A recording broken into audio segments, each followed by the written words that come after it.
Good morning, everyone. I hope you guys are all having a blessed week. Mine's going pretty good.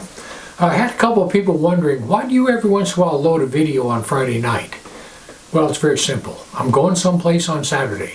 Like this Saturday, we had a big dirt bike to do up in the mountains, so that's where we were. So anyway, listen, I wanted to talk to you today about a couple of things that need to be on your to-do list. And by your to-do list, I mean your prayer list. Everybody needs to pray about these three things all the time.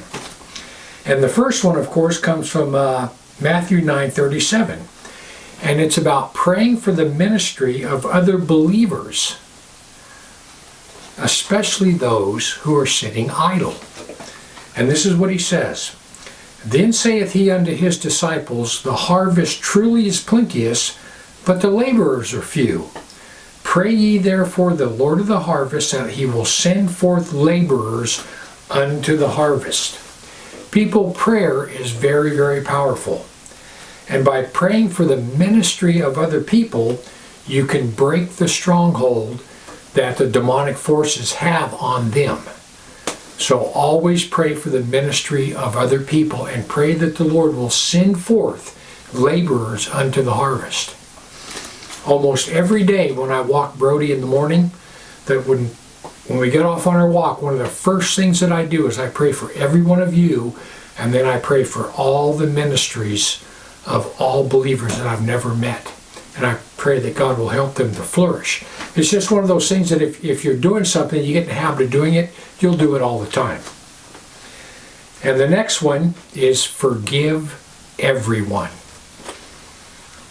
And it says in Matthew 18:32, Jesus says, Then his Lord, after he had called him, said unto him, Thou wicked servant, I forgave you all that debt because you desired it of me.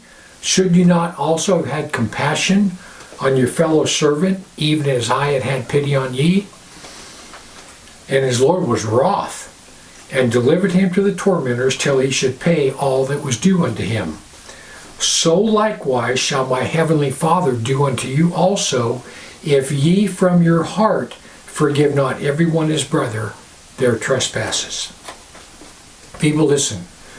God is very, very adamant about you forgiving everybody else. And the reason is no one has sinned against you more than you have sinned against God. You've asked God to forgive you a greater debt than anyone owes you. And the next one is, the last one is bless every house you enter. This is very important. It comes from Luke 10:5 and 6.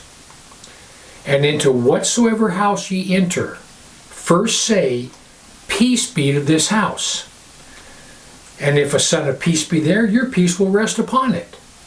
If not, it shall return unto you.